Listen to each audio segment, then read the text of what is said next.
ভাইজান দাঁড়ান, আমি জানি আপনি একটি পার্ট টাইম ইনকাম সোর্স খুঁজছেন। একটা চাকরি দিয়ে কি আর সংসার চলে? বর্তমানে জিনিসপত্রের যে দাম, ভাই রে ভাই। হয়তো ভাবছেন কিছু একটা শুরু করবেন, কিন্তু বুঝে উঠতে পারছেন না কোথা থেকে শুরু করবেন। চেষ্টা করতে ভয় পান কারণ কেউ পাশে নেই শেখানোর। ফলাফল দিন যাচ্ছে, সুযোগ হারিয়ে যাচ্ছে।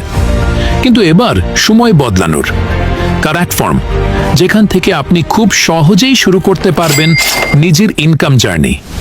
আপনি চাকরিজীবী, গৃহিণী, স্টুডেন্ট, প্রবাসী, যেই হন না কেন, আপনি চাইলে অবসর সময়ে গড়ে তুলতে পারেন নিজের প্যাসিভ ইনকাম। সবচেয়ে বড় সুবিধা কি জানেন? একজন অভিজ্ঞ ট্রেনার ধাপ হাতে ধরে, মানে শেখা হবে সহজ আর স্পষ্টভাবে। সময় এসেছে নিজের জন্য কিছু করার। শুধু শুধু ফেসবুকে রিলস না দেখে আজই ইনবক্স করুন আর দেখুন কিভাবে একটুখানি সিদ্ধান্ত আপনার জীবন বদলে দিতে পারে।